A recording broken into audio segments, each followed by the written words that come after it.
দেখো আজকে কিন্তু আমি নিয়ে চলে এসেছি মেটে আর খাসির চর্বি দিয়ে এঁচোড়ের রেসিপি। চলো তাহলে রেসিপিটা দেখা যাক।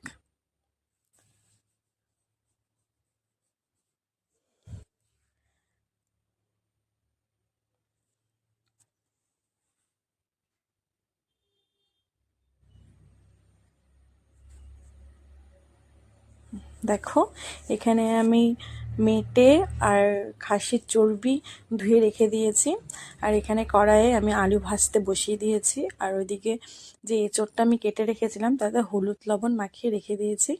আলুটা ভাজা হয়ে গেলে ওই তেলেই আমি এঁচোড়টাকে ভালো করে ভেজে নিব। আর এখানে আমি যে মশলাগুলো বেটে নেব সেগুলোও তোমাদের দেখিয়ে দিয়েছি, রসুন, পেঁয়াজ, আদা আর জিরে। আমার কিন্তু আলুটা ভাজা হয়ে গেছে, ওই তেলেই দেখো আমি এঁচোড়টাকে ভেজে নিচ্ছি।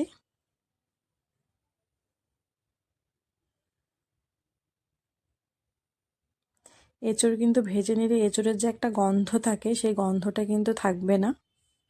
আমার এঁচোড়টা ভাজা হয়ে গেছে, ওই তেলেই দেখো আমি দিয়ে দিব সম্বারা, দুটো শুকনো লঙ্কা, তেজপাতা, একটু জিরে আর গোটা গরম মশলা।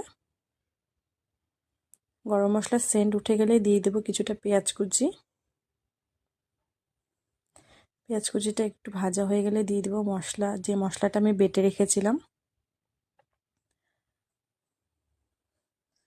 তার সাথে কিন্তু আমি অ্যাড করব একটু লঙ্কার গুঁড়ো, পরিমাণ মতো হলুদ আর পরিমাণ মতো লবণ। মশলাটা আমার একটু ভাজা ভাজা হয়ে গেলে দিয়ে দেবো কয়েকটা টমেটোর ফালটি। এবার এগুলোকে ভালো করে মিশাতে হবে, ভালো করে নেড়ে চেড়ে যে চর্বিটা রেখেছি, খাসির চর্বি আর মেটেটা এর মধ্যে দিয়ে এবার ভালো করে কিন্তু মশলার সাথে কষিয়ে নেব। কারণ খাসির মাংসর তো একটা গন্ধ থাকে, সেটাকে তো ভালো করে না কষালে সেই গন্ধটা তো যাবে না। তাই কিন্তু ভালো করে কষাতে হবে।